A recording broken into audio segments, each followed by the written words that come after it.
The market on Vel Orath station smelled like hot metal and overripe synth fruit, the way all outer-circuit trading floors did when they ran too many bodies through recycled air, and not enough maintenance budget through the filtration units. Corvin Shale had been on 5 outer-circuit floors this season alone, and by now he tracked the smell the way other traders tracked commodity boards, as a data point, a calibration, a rough index of how long a station had been running without a full overhaul.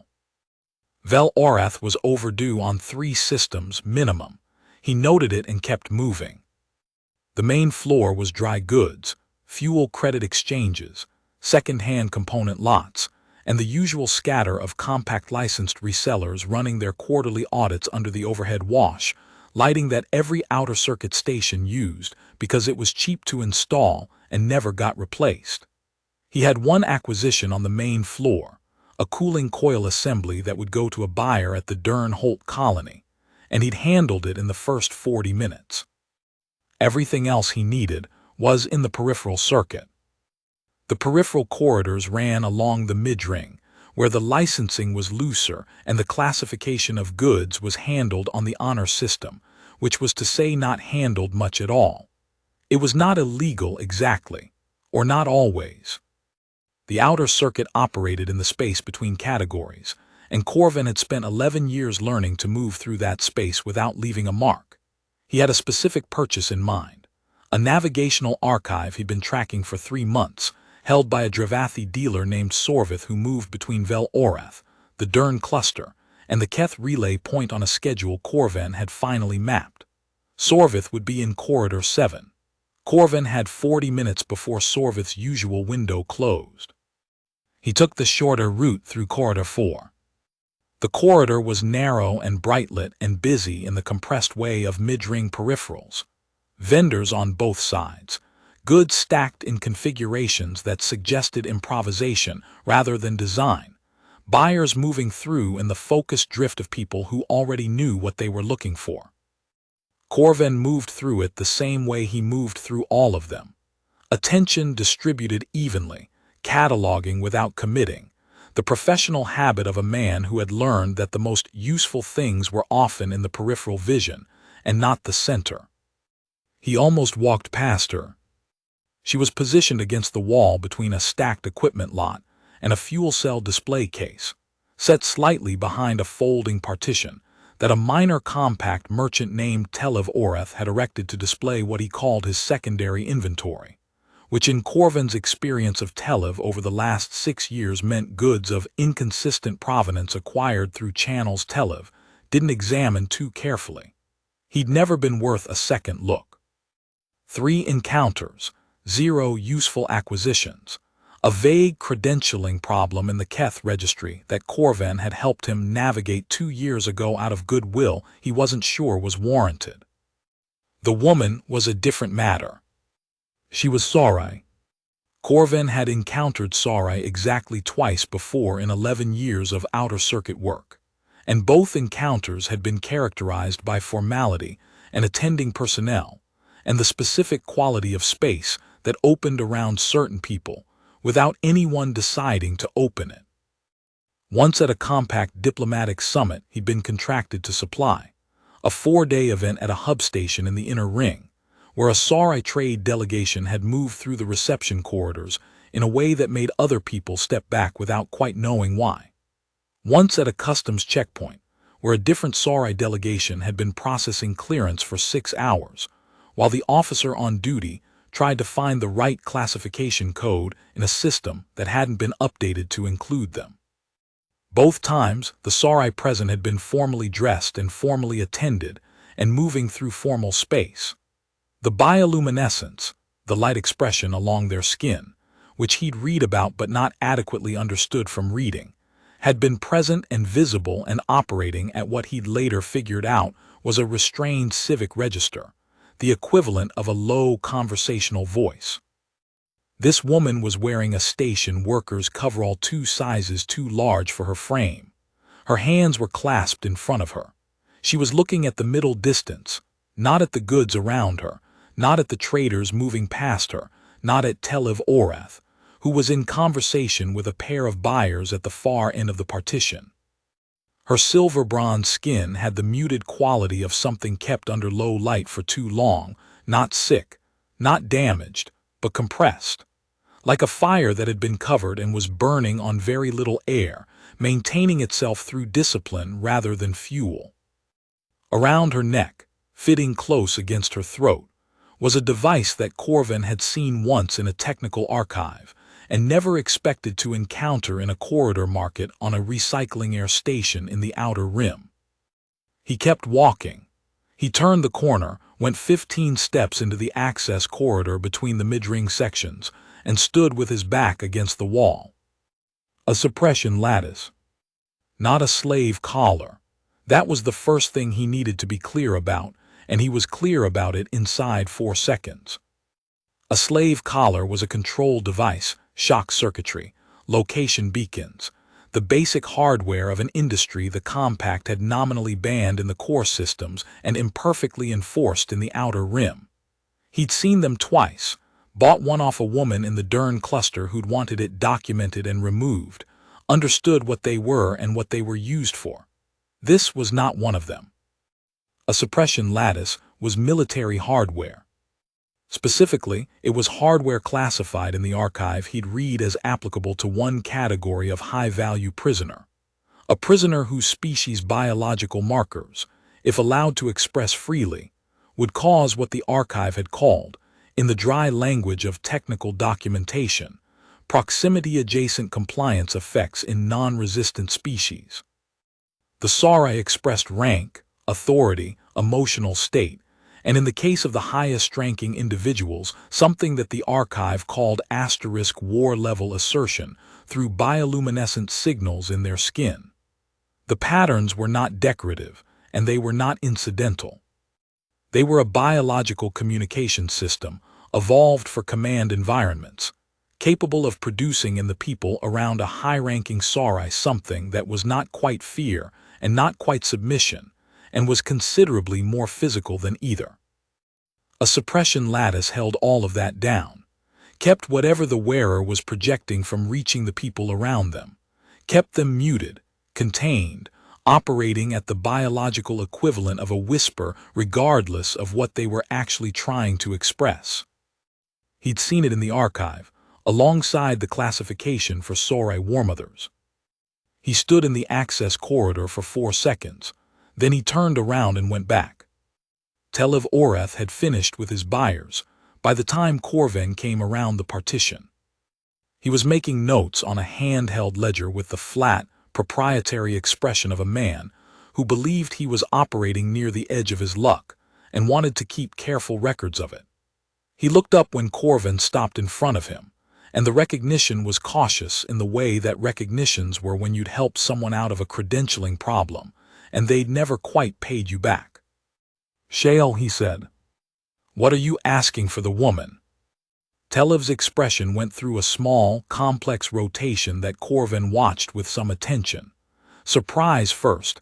He hadn't expected this from Corvin, who had never bought a service contract in 6 years of encounter.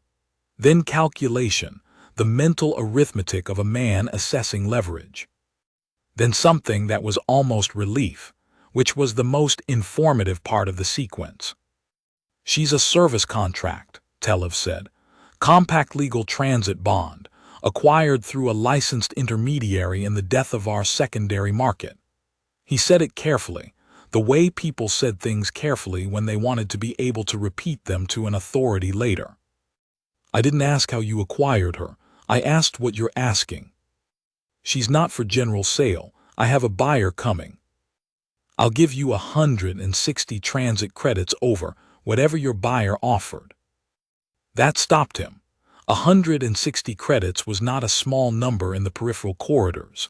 It was 4 times what a standard transit bond went for on the outer circuit, and Telev knew that and Corvin knew he knew it. The calculation had been visible from the outside, which was the point. "She's difficult," Telev said, which Corvin filed away. It meant she had been causing problems in ways Telev didn't want to describe in specific terms. "That's fine. The bond paperwork is registered through the death of our secondary. I'll handle the bond paperwork, Transfer the contract. Telev looked at him for 2 more seconds. Corvin could see him weighing whether the premium was worth the question of why a reputable outer-circuit trader with no known interest in transit bonds was paying significantly over market for a woman Telev himself had called difficult. Whatever conclusion he reached was the mercenary one, as Corvin had expected. Done, he said. The transfer took 22 minutes. Corvin spent them reading the bond documentation, which was, as he'd suspected, not quite as clean as Telev's licensed intermediary language had implied, with a chain of custody that went through 4 holders before death of our secondary, and a set of original acquisition documents that were present but hadn't been certified by any compact authority he recognized. He filed the irregularities away and didn't raise them. That wasn't the point of this transaction. During the 22 minutes, he didn't look at her beyond what was necessary for the process. Not because he was indifferent, because he was aware, with the precision of someone who'd spent 11 years reading rooms, that she was watching everything.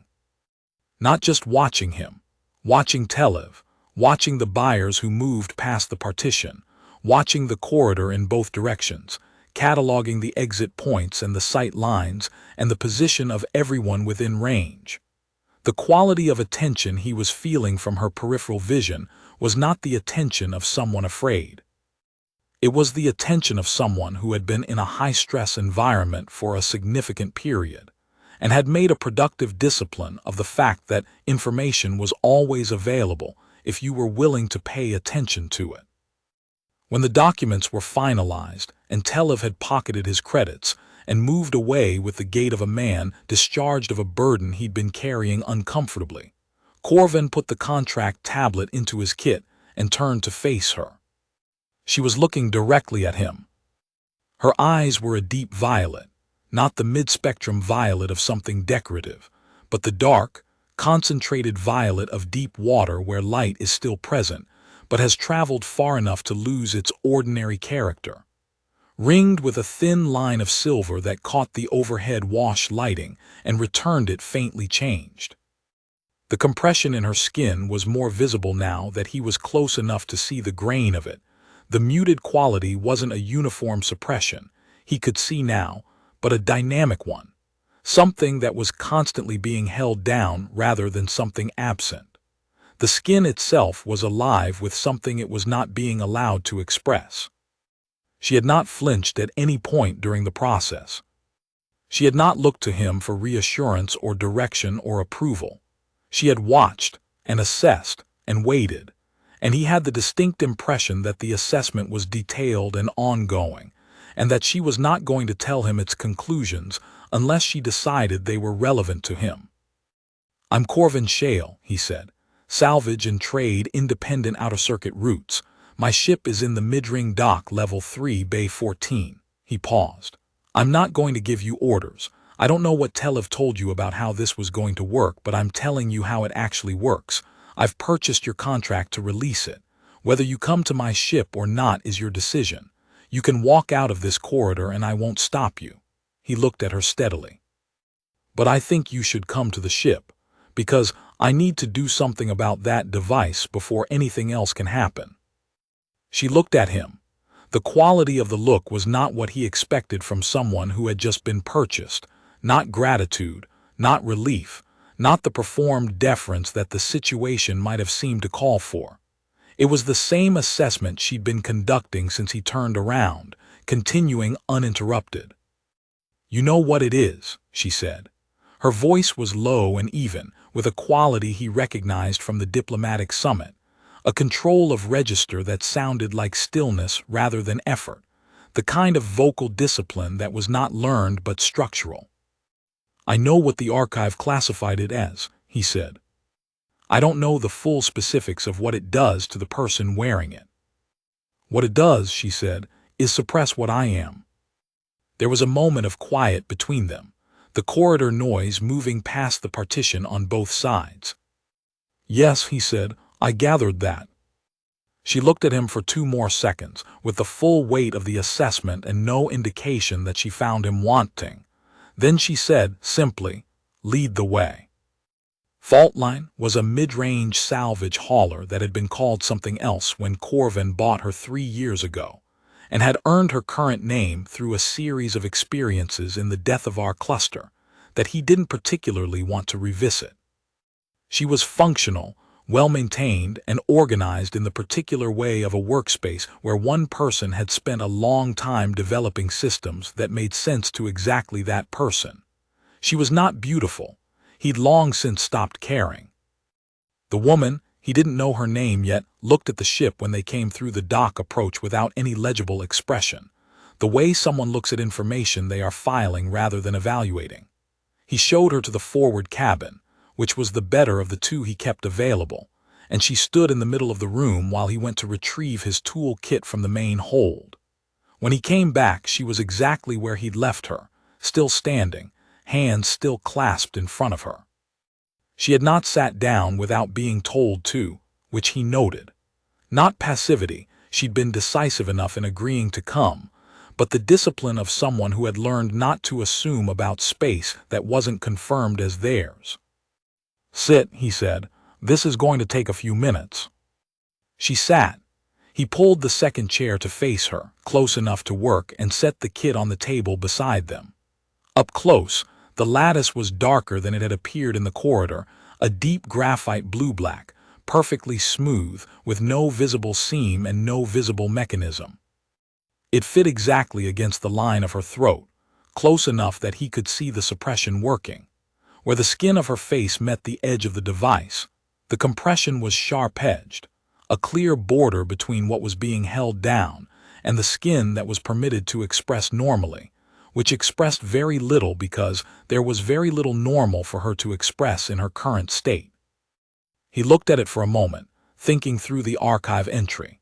The release mechanism was acoustic, calibrated to a specific override frequency that would register as a non-threatening signal and disengage the seam. He didn't know the specific frequency from memory, but the acoustic reader he kept for sealed compact equipment lots covered the range. It would take time, but it would work. "The release is acoustic," he said.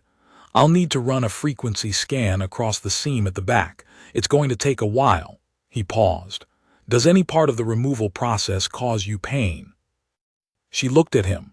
Something in the look shifted, very slightly, not quite surprise, but something adjacent to it, the micro-expression of someone who had not expected that question. "No," she said. "All right, turn slightly so I can access the back." She turned. He spent 30 seconds locating the seam. It was exactly where the archive had said it would be, a hairline gap at the base of the curve at the back of the neck, invisible to casual observation, and only findable under direct light at the right angle. He positioned the acoustic reader and began running frequencies. The lattice was active in the way that military hardware was active, not merely a passive barrier but something that monitored its own status, micro-adjusting to maintain suppression against whatever the wearer's biology was attempting. He could feel the micro-adjustments as minor vibrations in the reader, a constant low-level resistance that was almost but not quite the texture of refusal. He went through the first 20 frequencies methodically, spacing them 3 seconds apart, waiting for the response pattern the archive had described. On the 43rd frequency, the lattice changed. The micro-vibrations altered, a brief, sharp cessation, and then a single clean tone, the device registering the override. He held the reader steady. The archive had said there was a 3-second hold delay, a grace period for a wrongful release to be aborted. He counted the 3 seconds with the same discipline with which he counted everything important. Then he applied pressure with his thumb to the seam. The lattice opened. It came away cleanly, in 2 pieces that hinged apart at the seam, and he set them down on the worktable behind him with the careful handling of someone disposing of something that had been doing harm. The device was heavier than it had looked. He noticed that and did not comment on it. Then the room changed. Not the way a light switches on, not the way a door opens. It changed the way air changes when you've been in a sealed pressure environment for a long time and someone cracks the seal. Gradual and total at once, the shift registering before the mind had language for it. The ambient in the forward cabin was exactly as it had been 30 seconds ago, the same recycled ship's air, the same low hum of the drive system at dock, the same flat overhead lighting. None of the sensory inputs had changed. Everything else had. The bioluminescence came up slowly, the way dawn comes, not a single moment of brightness but an accumulation of light through something that had been dark for too long. He watched it from behind her first, the skin at the back of her neck where the lattice had sat, then up along the hairline, then the quality of the light in the cabin shifting around her as the patterns began to find themselves again. She turned, and he saw her face. He had understood from the archive that war mothers were categorically different from other sauri. The entry had been written in the dry, factual register of technical documentation, suppression required for civilian transit, proximity effects in non-resistant species. Bioluminescent expression reaches assertion register at authority-level biological activation. He had processed those words as information, stored them as context, and not adequately understood what they described. He understood it now. The patterns that moved along her jaw and throat, and the backs of her hands were not decorative, and not incidental. They moved with the logic of something that had a grammar, cycling through configurations that he couldn't read but could feel in the way that you feel a large, organized system operating near you, the involuntary recognition that something structured and authorized was present. The silver bronze of her skin had shifted into something deeper and more saturated, a quality like metal in good light, the surface returning light transformed. Her eyes, when they met his, were violet in the way deep space was dark, not because light was absent but because what was present was too concentrated to be parsed as ordinary color. He sat very still and breathed at a normal rate and did not look away. The involuntary deference response was not fear. He had expected, from the archive's clinical language, something that would feel like threat. It did not feel like threat. It felt like recognition, the cellular-level acknowledgement that whatever this was, it was authorized, and had been authorized for a very long time, and the authorization was not political or structural but biological, built into the species response machinery at a level that predated language. He understood why the archive had called it an effect rather than a choice. It was not a choice, it was a response. He let it exist and stayed in his chair. "War Mother," he said. "Yes," she said. Her voice had changed, not the register still low, still controlled, but the quality behind it. The compression was gone. What was left was something much larger occupying a space that had been artificially reduced for a long time. "How long have you been wearing it?" 41 days, she said. He did not ask what 41 days of suppression felt like for a being whose expression of self was biological and involuntary, and had been held entirely closed for that period. He thought he could work it out. He thought working it out would probably make him angry, and being angry was not currently useful. "What's your name?" he said instead. "Arethis Val Sora," she said, third War Mother of the Sora Sovereignty, fleet sovereign of the Outer Bands Compact. He let that settle for a moment. The Sora Sovereignty governed transit routes across the Outer Compact that half the traders he knew were running on. The fleet sovereign was the military and diplomatic authority over all of them. He had been moving through her jurisdiction, in a loose sense, for 11 years without knowing she existed. The gap in his operational knowledge felt suddenly significant. "How did you end up in Tel of Orath's secondary inventory with a suppression lattice around your neck?" he said. "A coordinated seizure," she said. She said it with the calm of someone describing a logistics problem, which he suspected was not incidental. 8 members of my primary council were involved. I was separated from my attendants at the Keth relay point under the pretext of a diplomatic customs review.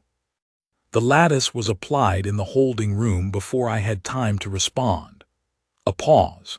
They assumed that suppressing my biological expression would suppress my capacity for strategic analysis. This was an error in their understanding of how the two systems relate. What did you do for 41 days? I listened, she said. I observed. I mapped the custody chain from the Keth relay point through 3 intermediate holders before reaching Tel of Orath.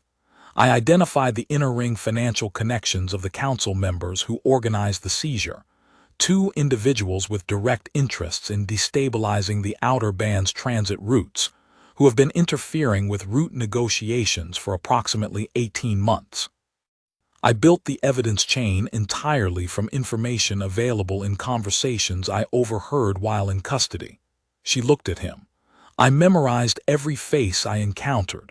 I am very good at waiting. Corvin had spent 11 years in the outer circuit developing the ability to recognize a specific category of person. Not smart in the general sense. The outer circuit had plenty of people who were smart in the general sense. A more specific category. People whose minds worked in parallel, processing information across multiple active threads simultaneously, generating outputs that were not reactive but structural, 3 moves ahead of the room at all times. He had learned to recognize them by the particular quality of their patience, which was not passive but generative, the patience of something that was building rather than waiting. He was looking at the most concentrated example of that quality he had ever encountered in 11 years. What do you need? He said. She looked at him with the full focus of the violet eyes and the full presence of the bioluminescence, and she said, a ship with a departure window in the next 6 to 8 hours, a communications relay at compact standard encryption or above, and approximately 6 hours of uninterrupted access to the relay. I have a ship, he said.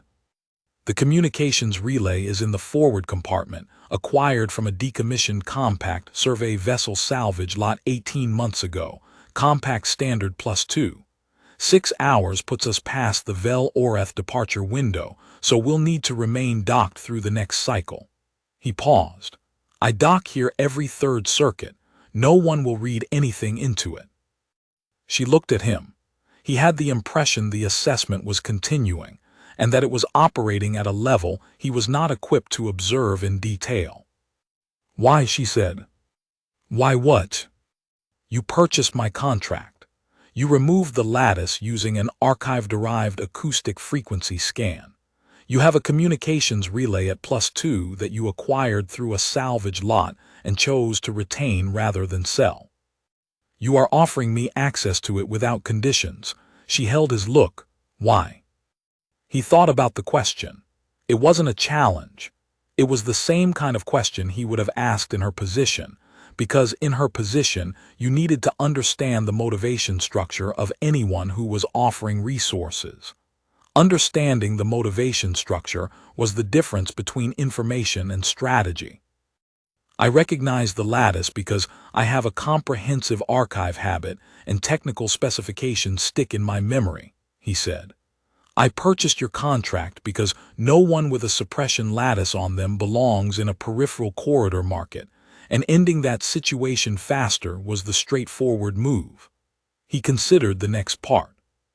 I'm not turning you over to compact authority because you haven't done anything wrong, and the people who put you in that corridor are, by your own account, the same category of people who know how to manage compact authority when it's convenient. The ensign on duty at Vel Orath is 23 years old, 3 weeks into his posting, and looks like he finds space surprising every morning. He doesn't have the apparatus to handle what you actually are. He paused. The relay is available because it's available. Use it. Something happened in the bioluminescence. A brief, warm shift in the patterns at her jaw. A change in the quality of the light that moved through a configuration he didn't have language for, but that registered as something other than assessment. He filed it without trying to name it. You are, she said, unusual. I'm a salvage trader, he said. We adapt to what we find. She stood, and the cabin felt different when she stood, not because she was physically imposing, though she was tall, but because the full presence of the bioluminescence in motion had a quality that his nervous system registered as significant. "Show me the relay," she said. He gave her the forward compartment, closed access to the relay, and left her to work. He made himself useful in the main cabin. He updated his acquisition log, filed the cooling coil delivery to the Dern-Holt buyer, messaged Sorvith's contact address to request the navigational archive lot be held one cycle without commitment. Sorvith was flexible when the money was good, and their history was long enough that Corvin had credit to call on. He ate something that the kitchen module produced when asked for dinner, which was approximately what dinner tasted like and not significantly better. He made 2 cups of whatever passed for tea in the ship's beverage inventory and left one outside the forward compartment door. He didn't knock. He could hear the relay active from the corridor, not the content. The relay was encrypted, but the operational rhythm of it, the quality of something working hard and precisely. The tea was gone when he checked the corridor 20 minutes later. He sat with a cup of his own and spent some time doing what he usually did when he was waiting for a situation to develop. He thought about the shape of it, not the specifics. The specifics were in the forward compartment handling themselves, but the structure. A Sarai warmother had been suppressed and moved through a 4-holder custody chain and ended up in Telev Orath's peripheral corridor inventory. The people who had done this had assessed, incorrectly, that suppressing her biological expression would suppress her capacity. They had given her 41 days in which to compile evidence, map the custody chain, identify the inner-ring connections, and build the case from overheard conversations. And now she had a ship with a +2 communications relay and 6 hours, which by any reasonable analysis was significantly more than she needed to make very significant things happen. He thought about what kind of patience it required to do all of that while wearing a device that compressed what you were into something smaller than you'd ever been. He thought about it for a while, and then he stopped thinking about it, because useful conclusions in that direction were limited. At the 4-hour mark, she knocked on the main cabin doorframe. She could have appeared in the doorway, the door had been open, but she had knocked, which he continued to find interesting. "The relay," she said. "You said it was compact standard +2. "It is." "How does an outer-circuit salvage hauler have encryption at +2? "The salvage lot in the Deathavar cluster I mentioned, I acquired it 18 months ago from an abandoned property claim. It took 3 months to identify, and by then the discovery fee window had closed. I retained it." He looked at her from across the table. "I didn't realize what I had immediately. Once I understood what it was, I decided it was more useful than the fee would have been." "You retained communications hardware above your operational classification and filed no disclosure with the Compact Licensing Authority," she said. "Not an accusation, a statement of fact, offered for comment." "I did." "Why?" "Because the fee was smaller than the tool," he said. "And the tool didn't belong to anyone who was still looking for it." Something in the bioluminescence shifted, the warm subharmonic pattern he'd seen in the forward cabin, brief and warm. "You are," she said, "precisely as unusual as you appeared." She sat down at the main cabin table across from him, which was the first time she'd sat in the main cabin, and the quality of the space was different with her in it. Not uncomfortably so. Just different.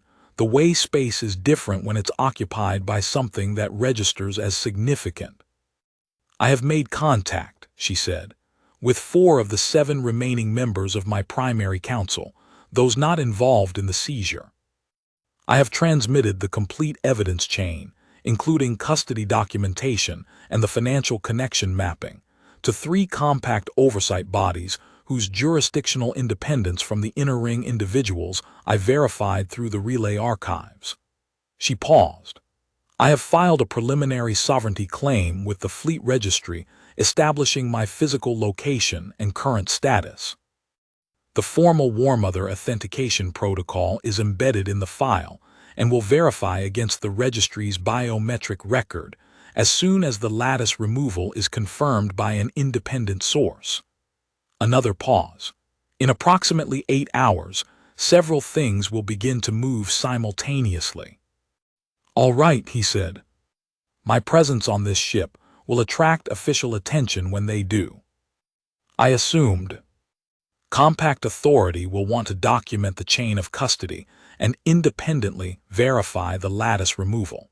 Your name will appear in the discovery record as the individual who removed the device.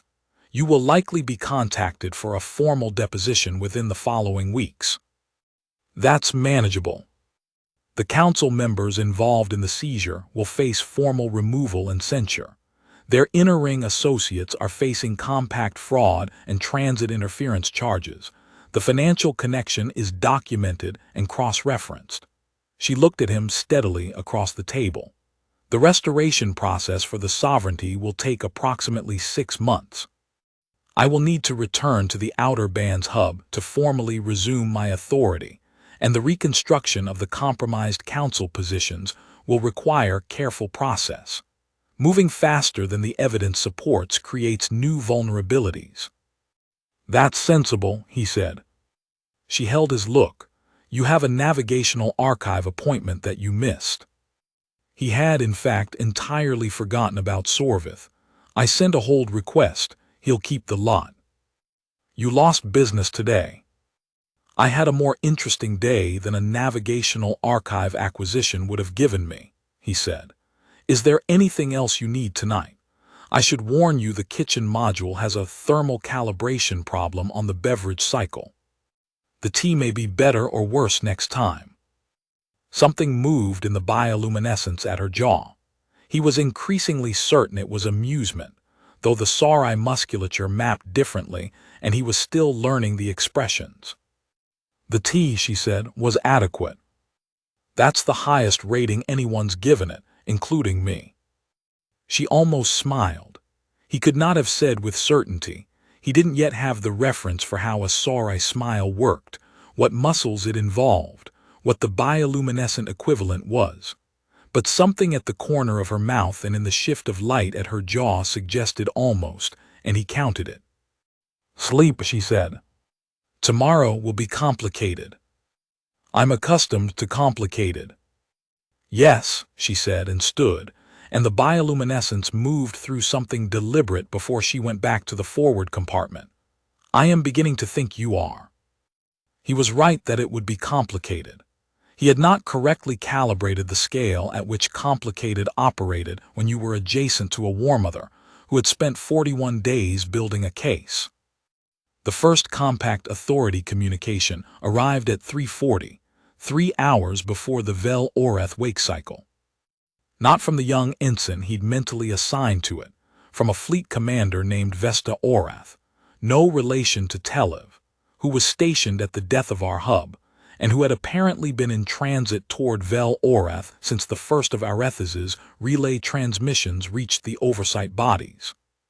She arrived at *faultline *S docking berth at 5:12 with a credential package, 2 data recorders, an evidence seal unit, and the brisk efficiency of someone who had been thoroughly briefed and was not interested in spending time on anything non-essential.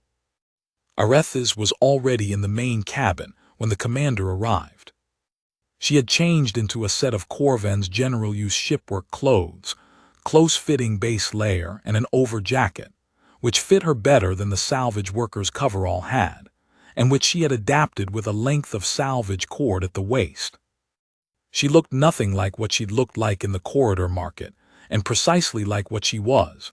And the commander, when she came through the dock hatch and looked across the cabin, went slightly still in the way Corven had now seen several people go slightly still in proximity to a war mother who was not being suppressed.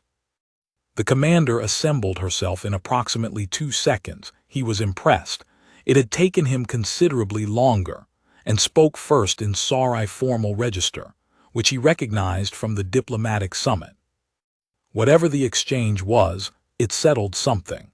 He could see the commander's posture shift, some internal calibration completing, and then she turned to include him and they shifted to compact standard. The documentation took 4 hours. Corvin gave his account 3 times to 3 different recorders. What he'd seen in the corridor, what he'd recognized, the purchase, the walk to the ship, the acoustic frequency scan, the 43rd frequency, the 3-second hold delay, the physical removal, what happened when the device came off. Commander Vesta took extensive notes on the lattice itself. She ran verification scans, photographed both halves, cataloged the seam line, and packaged it into an evidence seal with the care of someone handling something that would be in a compact legal record for a very long time. A second documentation team arrived at 7:30 to process Tel of Orath, whose morning Corvin gathered was significantly worse than his. He made tea twice during the process. The kitchen module produced it correctly both times, which was unusual enough that he considered recalibrating the thermal profile himself, then remembered that he didn't know how and that the problem was apparently solvable. At 9:10, Commander Vesta sealed her last recording and looked across the table at Aretha's. "The chain is complete and documented," she said. "All 3 oversight bodies have confirmed receipt of the evidence transmission. The inner ring financial connections are being cross-referenced against import records and transit fee archives going back 22 months. She paused. "The fleet registry authentication resolved at 6:47. The formal return of sovereignty status is logged." "And the council members," Aretha said. "Formal removal proceedings begin today. Their access to the compact registry and transit authority systems was suspended at 7:02. The commander's expression was even. "We have been looking for you for 41 days. "I was aware of the search," Aretha said. "I was not in a position to assist it until I was." There was a pause in which Commander Vesta appeared to be deciding whether to say something further, then decided against it. She turned to Corvin with the same even expression. "Corvin Shale, on behalf of Fleet Command and the Sora Sovereignty, the formal record shows that you identified and removed an illegal military-grade suppression device from a Sorai warmother on the 42nd day of her unauthorized detention, using technically appropriate methodology, without prior authorization from compact authority, and under personal risk to your trading license and commercial standing." She looked at him steadily. "A formal deposition will be scheduled in the next 6 weeks. A commendation has been filed with the Outer Circuit Trade Commission under Compact Regulation 447, which covers civilian assistance in sovereignty recovery cases." She paused. "Additionally, the discovery fee associated with the identification and location of the warmother's person has been waived at the warmother's request, and the navigational archive lot held by a Dravathi dealer named Sorvith has been acquired through the Sovereignty's transit procurement channel and transferred to *Faultline *S cargo manifest, effective this morning." Corvin looked across the table at Aretha's. She was looking back at him. The bioluminescence was in the warm, specific pattern he'd seen twice now, the one that read as something more settled and deliberate than amusement. The patterns at her jaw and throat had slowed into a configuration that felt, he thought, like intention. "You said you were accustomed to interesting days," she said. "I did. I would like," she said, "to discuss whether your route for the next 3 weeks has flexibility." Commander Vesta made a note on her recorder. She did not comment. She was, Corvin thought, exceptionally professional. The route had flexibility. It had always had flexibility, because a rigid route in the outer circuit was a liability, and what he called flexibility was the discipline of building systems that could reorient on available information without breaking. He could move. He had always moved. He went where the work was, and where the interesting thing was, and those 2 things overlapped often enough that he rarely had to choose between them. She needed transport to the Keth relay point, where her formal reclamation of sovereignty authority would begin with a full escort that was being assembled now. The transit time from Vel Orath to the Keth relay point was 4 days at standard hauler pace. Commander Vesta had a compact fast courier available in the dock that could make the trip in 18 hours, and Corvin had fully expected that to be the operative proposal. Instead, Arethes looked at him across the table and said, "If your route permits it, I would prefer to travel with asterisk fault line asterisk." "Why?" he said, which was the honest question. "The compact fast courier is a known asset in the transit registry. My location aboard it would be trackable by the Innering Associates before the freight and financial charges have been formally filed against them. They have had 18 months to build access into the compact tracking system." She held his look. A mid-range independent salvage hauler making a routine circuit transit is not a known asset. It is not in any registry that the individuals in question would have had reason to access. A pause. "Additionally, I still have relay work to complete." "The communications relay can be rerouted through the compact fast courier," Commander Vesta said. "At compact standard," Arethes said, "not +2. The commander looked at Corvin. He had the impression she was reassessing him, and that the reassessment was not unfavorable. "The route permits it," he said. They left Vel Oreth at 14:30 in the second dock cycle, when the departure traffic was dense enough that one mid-ring salvage hauler filing a standard Keth relay transit was unremarkable on any board.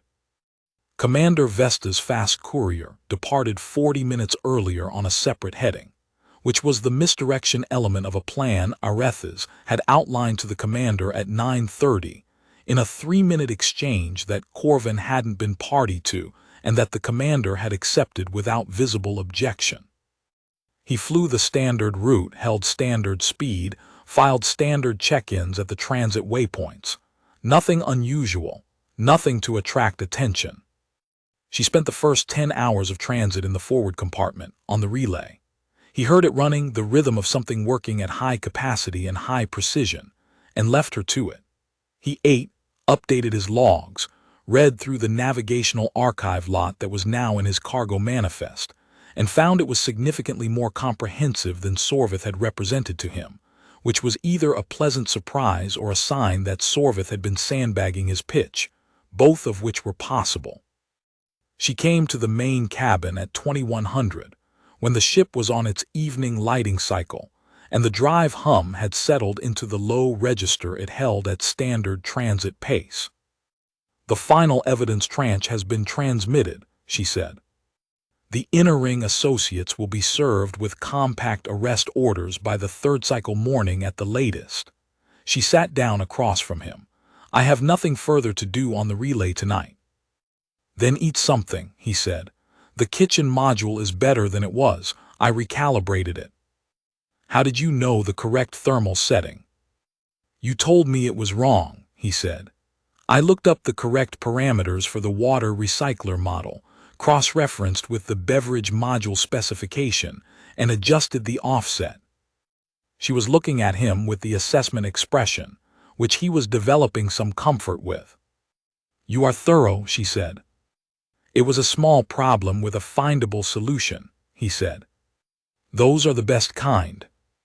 The kitchen module produced something that was recognizably food, and she ate with the efficient, unfussy approach she brought to everything physical. He made tea and it was, he thought, actually good this time. The difference in thermal calibration made a difference he wouldn't have predicted before experiencing it. She asked him, over the meal and then after it in the way that conversations sometimes extend past the official purpose of sitting down, about the outer circuit. About salvage work specifically, the classification systems, the abandoned property law, the decision tree for whether a found item was worth holding or worth selling. About what it felt like to spend 11 years in the spaces between official routes, moving through things that didn't fit the standard categories. About the acoustic reader and the salvage kit and the archive habit, and where it had started. He answered all of it.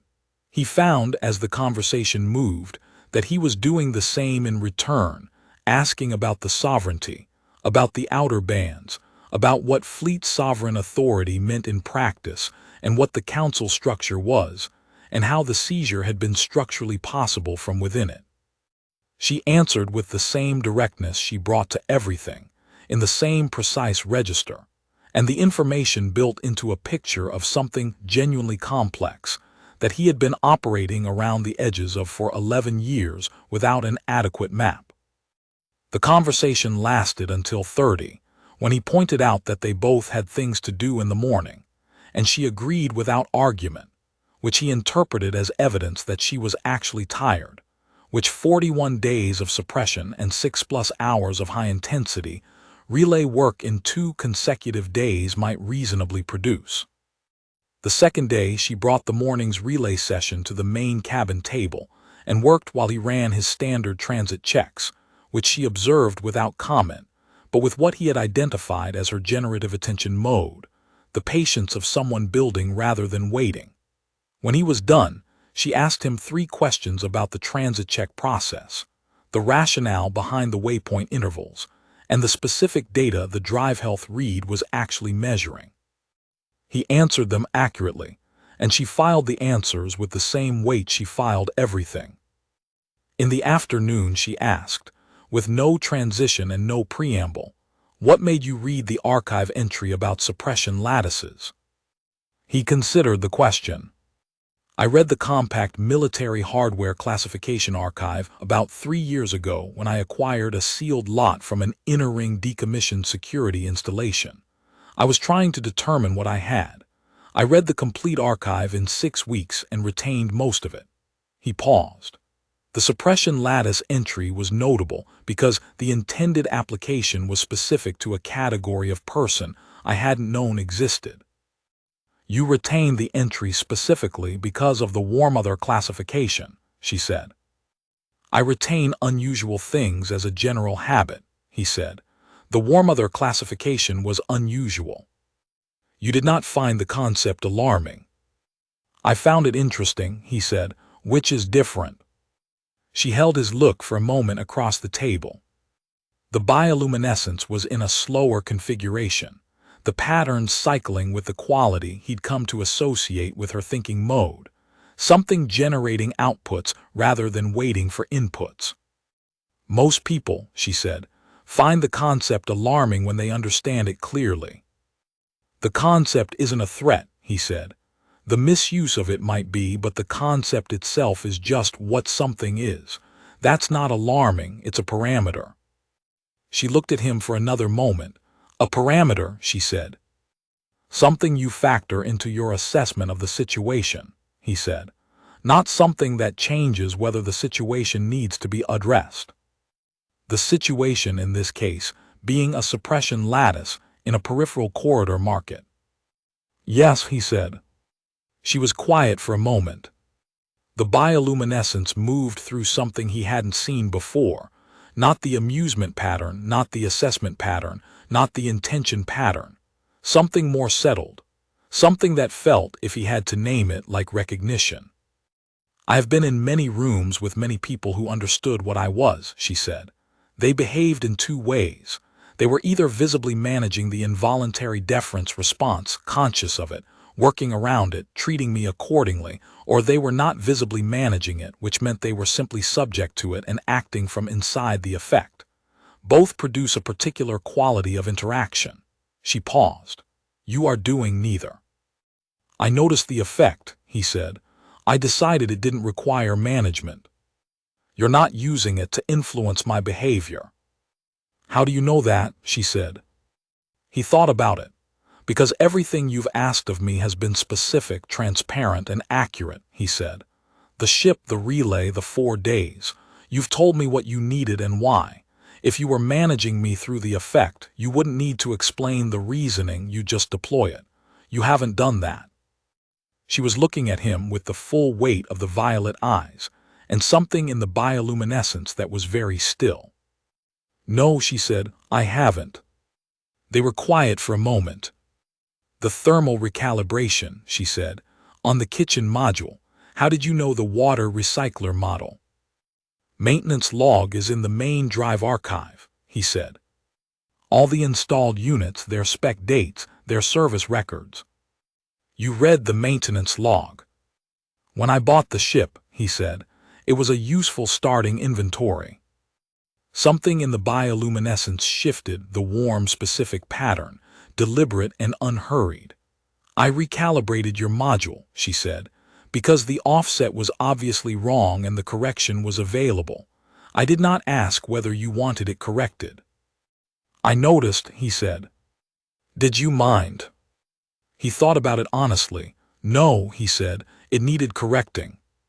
She almost smiled. He was more certain of it now than he had been 2 days ago. The musculature was different. The bioluminescent equivalent involved a specific pattern at the lower jaw that he was learning to read, and together they produced something that was unmistakably almost even if it mapped at a different angle than the human version. On the third evening, after the relay work was done and the main cabin was in its evening cycle, she said, "You have not asked me what I intend to do after the Keth relay point." "No," he said. "Are you not curious?" "I'm curious," he said, "but I assumed you'd tell me what was relevant when it became relevant." She looked at him across the table with the full focus of the violet eyes and the bioluminescence in its settled evening register, slower and quieter than the operational mode of the day. "The restoration process will take 6 months," she said. "There are structural compromises in the sovereignty that predate the seizure. The council members involved had been building access for at least 18 months, and the cleanup must be done carefully rather than quickly. Moving faster than the evidence supports creates vulnerabilities." A pause.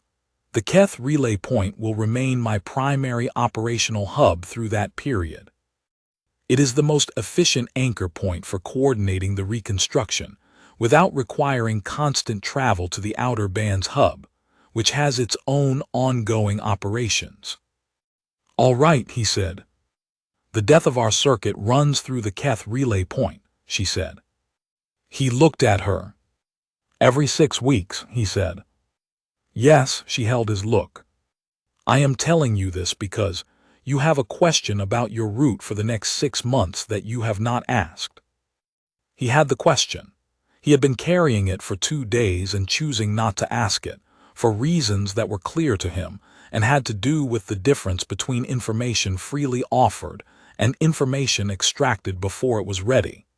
He'd thought she was the kind of person who offered information on her own schedule, and he had been right.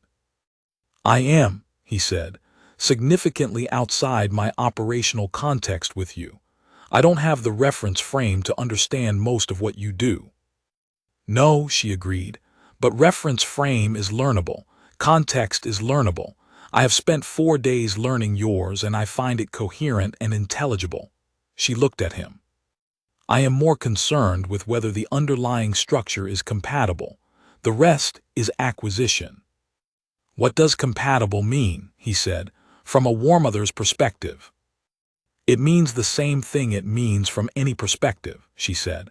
"The question is whether the judgment that responds to a situation is one you can trust, whether the character, stripped of all contextual variance, produces something you can recognize as consistent with itself." She paused. "In the corridor market, you did not know with certainty what the lattice was. You had an archive classification and a visual identification, and you acted on them, and then you updated when the information updated. You did not require the situation to be explained before you responded to it." "That's just assessment," he said. "Yes," she said, "it is more rare than it should be." He sat with that for a moment. Outside the forward ports, the star field was moving at the slow, majestic pace of standard transit, not the blur of high-speed jump, just the patient crawl of real distance being covered at a pace you could feel. "The Keth relay point," he said. "The route clears the death of our waypoint 6 weeks out." "I will be at the hub on that date," she said. "The transit exchange is scheduled. I will not be off-site." He did not ask if she was certain. She was always certain. That was not the question. "I'll be there," he said. She looked at him, the full violet focus, the bioluminescence in the warm, specific pattern that he had been learning for 4 days and had not yet named. She held his gaze for a moment with the deliberate quality she brought to everything she chose to do, and then she said, quietly and precisely, "Good." She held it one more beat. Then she stood and went back to the forward compartment, moving with the unhurried authority of someone who had always known exactly how to fill a room.